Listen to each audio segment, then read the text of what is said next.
Burgess here with Music Marketing TV. Today we're looking at Sektor. This is an introduction to Sektor, and this is great if this is your first synth and you're looking for an easy one to learn and get familiar with. I consider this one to be excellent. Everything is really well laid out. The UI is great. It sounds great. The presets are cool. So hopefully by the end of this, you'll be able to make some of your own sounds and you will be able to adjust any presets to be exactly how you want them to actually be. So let's just start off here. The UI does do you quite a few favors because things are grouped. So you see these settings, how they're adjoined visually to this. That's because they actually control things from here. So everything visually is actually super well done.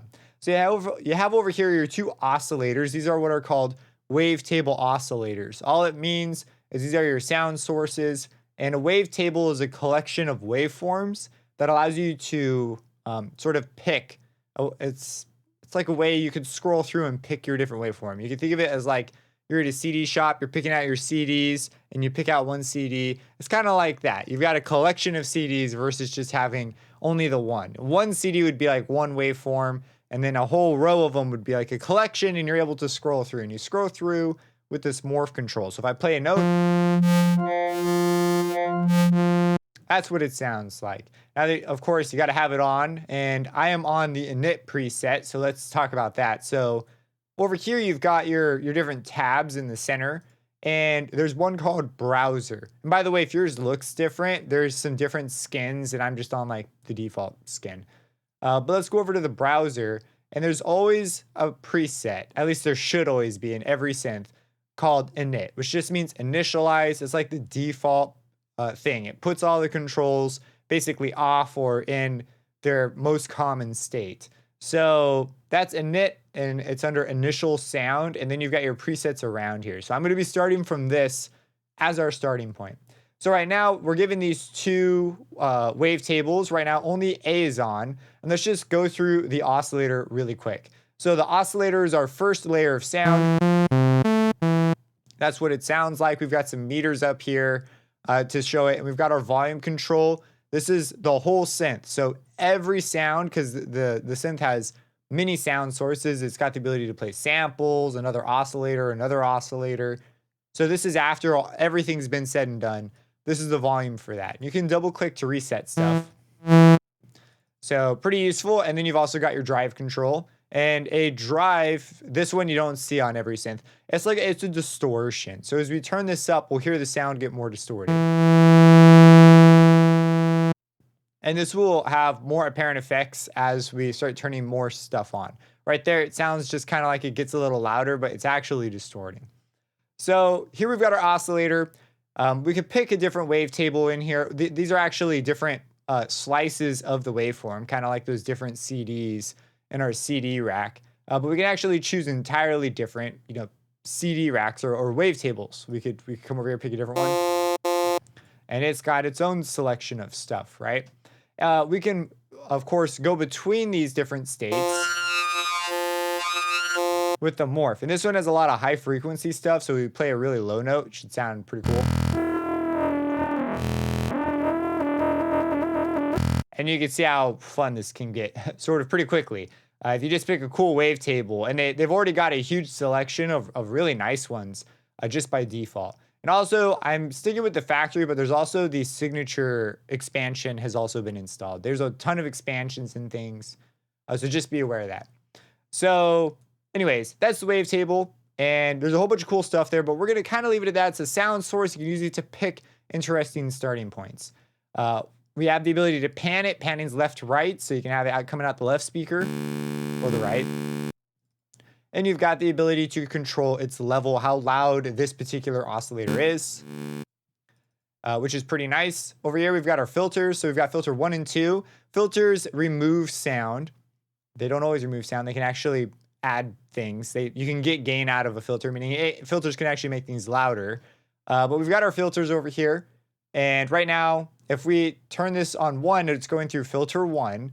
And if we come over here to filter 2, now it's going through filter 2. And you'd have it in the middle. So like half of it's going to filter 1.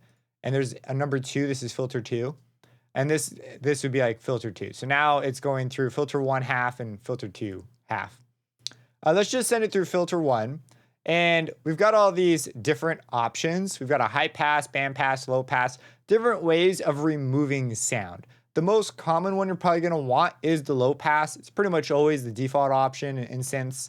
And then the others just come in handy depending on the type of sound. I'm not going to dive too much into filters because it's like it's a whole own topic. It could be a really long video if I do that. So we're going to go ahead and just leave it as way of removing sound. If you want to see it move and actually hear it remove sound, you need to move the cutoff. And we can control this automatically with an envelope. So whenever we control a knob, see how it'd be kind of annoying if I have to move it. Say I wanted to do something like that or move on its own. That's called modulation. And we have all our modulation sources down here. So you've got like your ADSR, these are envelopes. You've got your LFOs, these are low frequency oscillators. So an ADSR, it looks just like this right here. This is actually an envelope. It's a signal that turns something on and off over time automatically. So if we give it a long attack, it'll take longer for the thing to turn on. And then after it turns on, there'll be some decay, which is determined by this length here. And then while you hold down the note, it'll sustain at some value. And then when you let go of the note, it'll release. It's sustaining, and then it goes. We could have the decay be very, very short. We could have the sustain be like nothing. So now it'll just be like, wong, gone. If we made the decay longer, or if you want, we could have a release. If we bring the sustain up here, so that when I let go of the note, it continues to ring for a little bit. And that's an envelope. Now, this is controlling the volume. This is a master envelope. So this controls basically this volume control up here. You don't see the controls move. Some synths have them move, but that's what's happening under the hood.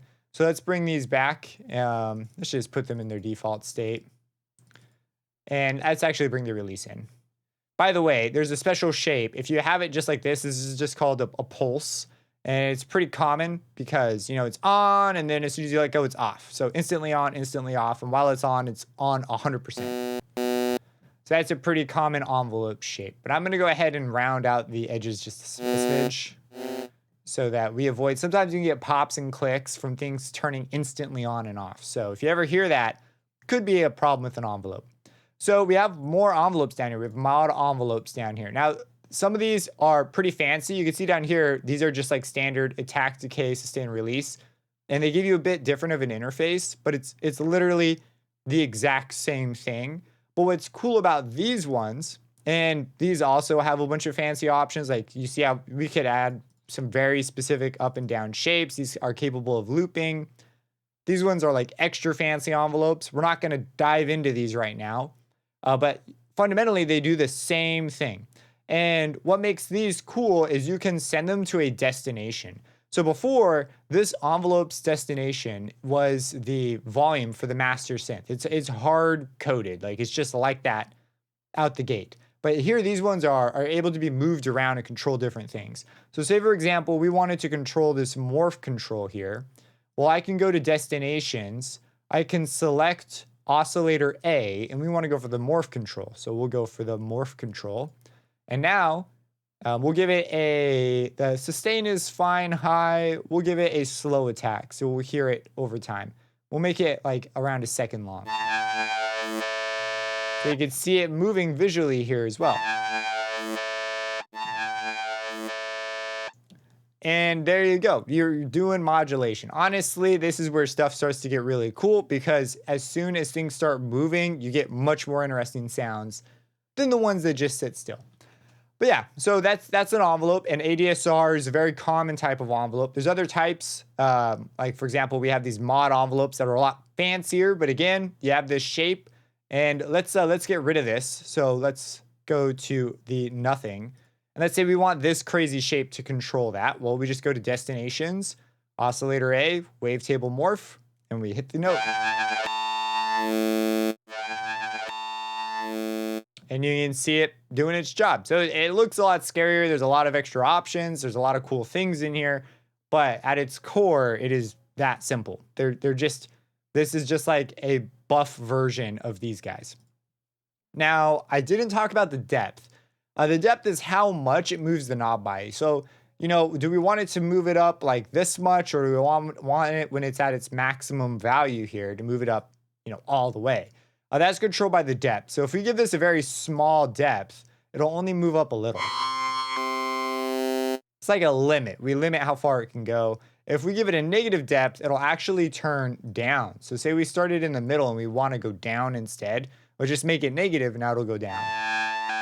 If you want to go down more, just make it bigger. Depth could be kind of a confusing topic. Sometimes you'll find cases where it's just, for some reason, it's just confusing. But most of the time, if you just think through it like that, it's easy to understand. Positive means that when the control is high, so it will move in the, you know, high direction. And when it's negative, it'll move down instead. That's all you got to know. Finally, for the modulation sources, we have here an LFO. So an LFO is a low frequency oscillator. So say we want the thing to move back and forth over time. We don't ever want it to sit still, because an envelope has these stages where things sort of sit still. The mod envelopes actually have a loop function, but let's go ahead and just focus on the LFO. So let's hook up the LFO to the wavetable morph. And as we move it, we'll actually see it just constantly moving back and forth. And right now it's in monopolar mode, meaning it will only move in one direction, but we can have it actually go into bipolar mode and it'll move in two directions. Maybe play a lower note. And we could control the speed, we can make it slower, we could control how loud this is, and how loud it is kind of like the amount control here. The depth is what a lot of synths will call it. Here it's called the amount. And then we're able to smooth things out. You can choose different sources for this. It doesn't have to be a sine wave. We could choose like a pulse. We could speed it up. Or we could sync it to the music. And right now we're on a quarter note, 1/4. And let's leave it on monopolar so it'll just move up. So anyways, that's modulation sources. You're gonna see me grab these from time to time. They're very handy. I'm gonna skip expression. It's advanced and we don't need to dive into this right now. It's not gonna be, when you're just starting out, it's not worth really knowing this. But you do wanna know ADSR and LFOs, and I encourage you to experiment with them and hook them up to different controls here. So we've talked about morph, but there's a couple other controls here. One of the most interesting ones is the voices control. So let's go back to the init preset, and I just leave the preset and come back to it to do that. The voices control, right now, when you play a note, it makes one of these oscillators, just one. But we can have it make 2 or even 3. It sounds exactly the same because all the voices start at the same spot. So they're all in phase and they're all playing the same frequency. So it just sounds like the same thing. But if you detune them a little bit, you get that cool sound. If we go down to one voice, nothing. 3. Obviously, more voices means more processing because you're generating more oscillators. So with more of these things, you're gonna have to be aware of, you know, that limitation. I'm gonna bring it back down. 2 is a very useful value. And then once you go past that, it's kind of like up to your taste, and it depends on the type of sound design you're doing. Detune, what it does is it changes the frequency of each one of those copies just a little bit. And if we actually go over to the oscillator plus tab, we're given controls over these extra voices. So you can see right now we have 8 voices, and we are able to set up to 8. So you see once I go to 9, it like grays out. And right now I've adjusted the pitch of each one of these. So each one of these oscillations will have a different frequency. And this won't sound good because usually you don't want to touch this. There are cases where this will work, or if you're doing effects or things where, you know, having a relevant pitch is important or non-important, this would be kind of good. But usually you don't want to come here. So let's go ahead and set these all back to 0. And can we just double click these? This is the one where I am still unsure if there's a way to quickly reset this. There probably is. That one's at 2 for some reason. Get it to 0 and set this to 0. Okay. We're back to where we were. But detune, what it does is it takes it and it moves it either 100 cents up or down or somewhere in the middle. So 100 cents is the movement of a single note. So if you go up 100 cents, you go up to the next note. So if you only move a little bit, it's close to the note, but not quite there. And so, in music, right, we call that tuning. When you tune, you try to get your stuff to line up. So that's what this controls. And you can see it move. So if you have a lot of detune, versus dialing it in here. So we'll go for a little bit of detune. And then we have stereo. This just places each one of those copies in the stereo field. So it's somewhere on the left or on the right, instead of it coming out both the same. And it gives the effect of things sounding very wide. And notice how every time I hit a note, there's a very clear boom, boom, boom. That's because all the voices start at the same phase. And this is controlled by the re-trigger. So they're all lined up, basically. Things all move up at the same time and they all move down at the same time, at least when they start. Because they are detuned, they actually don't stay that way. But when they start, it gives that very precise starting sound. If we get rid of the re-trigger, when we have a lot of voices, this will cause the beginning to be blurry instead.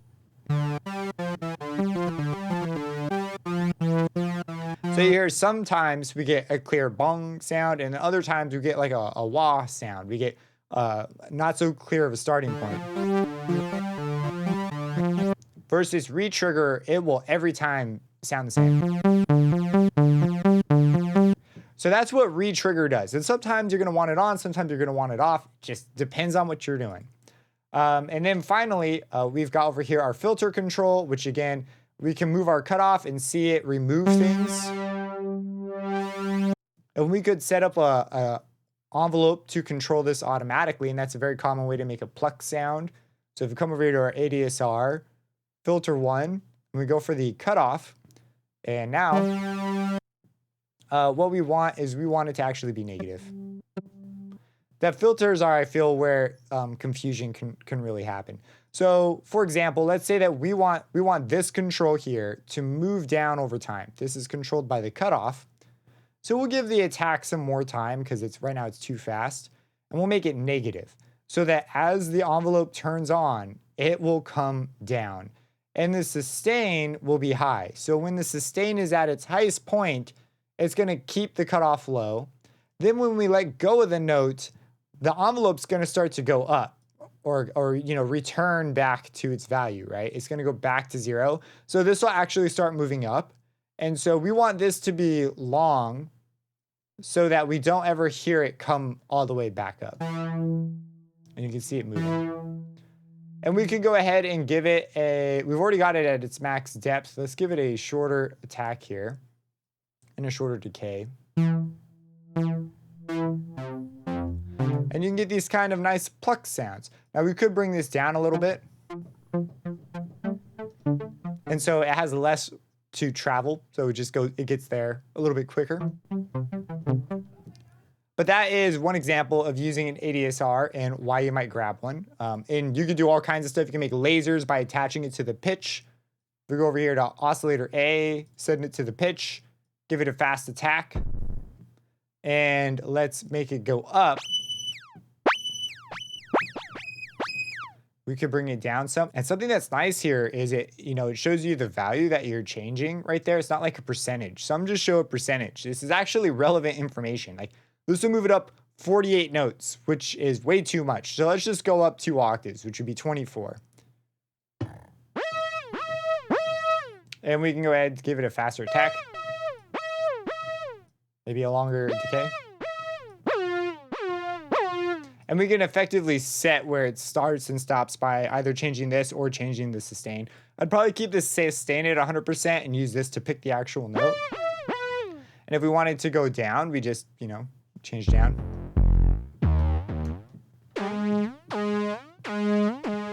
So now it bends down first, get that release a little tighter. So that pop up is the release returning immediately. So this is where you begin to have this dance between how long your sound actually sounds, how long you can hear it for, and how long it takes the controls to reset. And usually you want the controls to reset after the sound is done sounding So you want this to be a bit longer so you don't get those pops. So if you make this really long, we won't ever hear that, the frequency going back up. It'll only ever just go down. There's like that. And we'll make the decays here. If we add this again really short, we hear it pop up. And we get that upward motion, which isn't something that we want. So there you go. Just some things you can attach an ADSR to. You could, of course, attach an LFO to, and you can get a million different sounds out. So besides the wavetables and stuff, let's dive a little bit further into the filter. So low pass only lets the low frequencies through. And the other control here you're going to want to know about is the resonance. So the resonance is a boost at wherever this cutoff is, and it has a distinct sound. So it gives you those nice filter movement types of sounds. We could change the slope. This makes the filter sharper, and this just changes how it sounds. And we have these different types. So a low pass lets low frequencies through, a high pass lets only the high frequencies through. And a band pass is like this notch in the middle. Let's bring the resonance down so it's a little wider. Keep in mind that this is what a band pass looks like, because some other controls are driven by a band pass, and you need to know what it looks like. And we have a notch, which is like a hole in the spectrum. So anyways, that's a notch filter. It's like a hole. And then you've got some different flavors. These are just like different implementations, and they have their own sounds. And you get used to what they sound like just by trying them out. So you just get familiar with them. Notice here that there's actually a filter envelope here, and there's a depth control. So let's say that we want this to have, let's say that we want it to start low. So we'll start it low. And as the envelope turns on, we'll have it turn on over time. We'll give it a long attack. So this is literally another envelope. It's just one that's been dedicated to the filter. So you know how down here, I came down here and I like clicked to choose the filter and filter 1? Well, you don't have to do that. You could just pick, you know, option number, the envelope right here, and just give it a depth. This is the same thing as this down here. So it's a lot of the same. Once you know what a few things do, you actually will quickly gain control over everything. So, okay, that's what that is. Got our volume envelope here. And then finally up here, we've got a sub oscillator. It's just a really low frequency.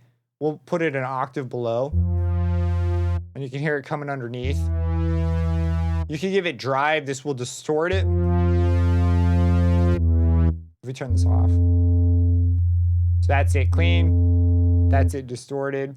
And you can give its level and also send it to a filter like the others.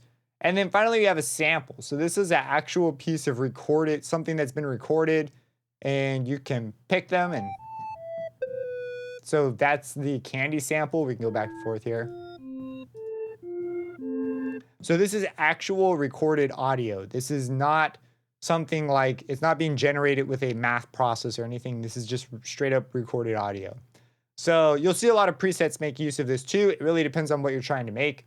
And then finally over here, you've got the ability to loop it. So right now, if you just play a sample through, if you just play a recording, it's eventually going to end. And then, you know, what do you do? So sometimes you want it to loop, so you can turn on loop, and now when it reaches the end, I'm not sure how long this is. There it is. I'm just holding down the note. In fact, if you see I'm just holding it down. It's just looping. And for some samples, this is really important. Key tracking allows it so that when you play different notes, it sounds correct. If you take this off, it sounds the same on every single note. So a lot of the time you're going to want key tracking, but on atmospheric sounds like white noise or something like that, which I don't know if I'd call that atmospheric, but there are other atmospheric sounds in here. There's a whole bunch. Every time you install an expansion too, you get a bunch more. Sometimes you're not going to want that on. You want it to be the same every time, specifically if you're doing something like drum design or something of that nature. And then you have colors. So color is like a bandpass filter that moves around. So you can hear it. And so you can imagine the bandpass filter like we had over here. And you're able to do some pitch shifting. So we can like move it up and down. If you need to fix your sample because maybe it wasn't recorded at the correct note, you can do a quick shift here and then everything should be good to go. So anyways, that's that. Up here in the corner, you've got some macros. You could connect a bunch of things to these macros. So if you come over to the matrix tab, you can pick a source, like an envelope or whatever. So before we were looking at the sources, like these are what sends a signal to control something. And then we picked what it controls, the destination. Well, here you can actually just pick the sources directly. But notably here, you almost never are going to want to come in here and do this stuff because it's better to just go to ADSR1 and set it up there. But you have these 3 macros. So you can set up these knobs to control a bunch of things at the same time. You could have like macro 1 control the pitch, the morph, and the cutoff all at the same time. And this could be really useful if you have some specific motion you want possible with your sound. So, okay. A lot of stuff has been said, but we press on. I want to go back to the init sound here. So let me go to a different one and come back so I just know all the knobs are back where they go. I want to point out on the voices here, the last couple, you have a phase. This sets a phase offset. So you know how before we did retrigger and it sounded different when retrigger was off because they started at different phase positions each time. Which we need some difference in there. So let's do a little bit of detail. Versus every time we get that bop, bop, bop, bop versus, with it off. It's not the same every time anymore. We can set an actual phase offset individually with the voices here. So if we have retrigger on, we can actually change how that initial hit happens by changing the phase here of each of the waves individually. So this might be something you're going to want to come and check out. Sometimes not, but that's one reason why you might come to this. It allows you to control the phase of each individual voice. You have level. This is how loud each voice is. So you can make some louder, some softer, and then wavetable position. So this lets you change each voice's position in the wavetable. Which one did I make loud? 7 and 8? Okay. So you can kind of control how these are individually done. So let's go over to just 2 voices. And let's give voice 2 a high level. And you can kind of pick, you can pick a different spot in the wavetable and it acts like a layer. So this is really cool. A lot of potential here. But if you're wondering what these last few are, because I realized I didn't talk about them, that's what they do. Coming over to the sequencer, you're able to write in a sequence and it will play that note. So whenever you hit a note, we turn it on. Oh, and we are going outrageously fast. Let's go to like one half. And you'll notice a lot of presets actually use this so that you get a better idea of what sound is possible. Like if we come over to the ARPs, or actually even in the keys, so you see, I hit one note. If we look at the keyboard here, it's playing a bunch of stuff. And a lot of the times you're going to want it to do other things. If you come over though, look at this. There's a sequence in here that's actually playing. If we turn this off, we can play just the one note. So that's really handy to know about.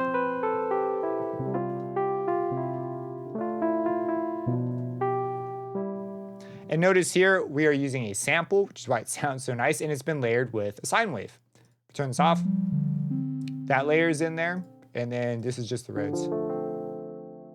So pretty nice. Moving on through here, let's just keep this one going. I think it's pretty cool. But that's a sequencer. You can write in sequences and save it with your patch. I don't grab it all that often. I tend to like to play the things myself.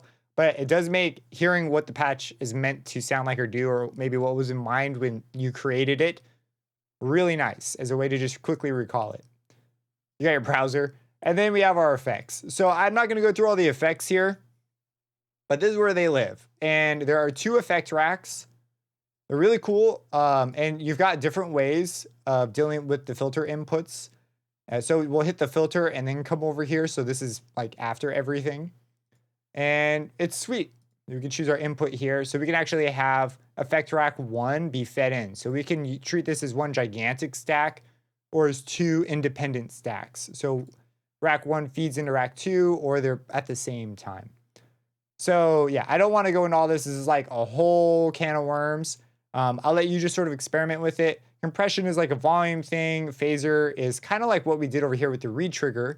We've got a chorus, which is also kind of like the retrigger, but not quite. It adds voices and it uses delays to do it. Where here, this is generating more voices. This makes copies of the sound and then uses those copies. So it's kind of like voices, but it's a little bit different. Reverb is like, sound in a room bounces around, so it makes it sound like it's been bounced around in a room. We turn the mix way up. And maybe bring the size up and the high cut. It's a percentage. Throws me off just a touch.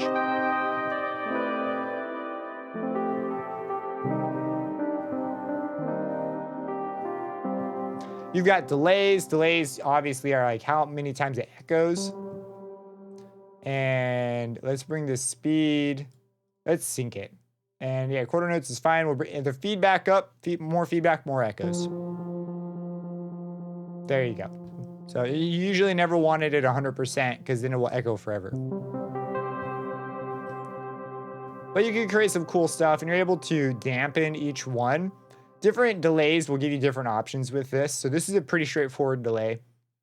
This just makes sure that over time, each one gets softer and it sounds like an echo. We've got Panner. This is just going to, let me just show you. Let's turn it on. We hear it go back and forth. And, so great for some organ effects. And a transgate, a transgate's just a volume. You could really do this actually with one of the mod envelopes if you wanted to. But essentially, it's a way to create these cool volume patterns. And you could combine this with other things in here and some automation and get some really cool sounds out. Got an EQ. It's basically just like a really useful filter. So if you don't feel like using these I use mostly for the articulation of the sound, the way the sound like hits the actual shape of the sound itself. And then this is tonal shaping. I separate them in my mind. Very, very useful though. And then finally, another distortion, which I am not hearing it distort like at all. Let's bring the level up a tiny.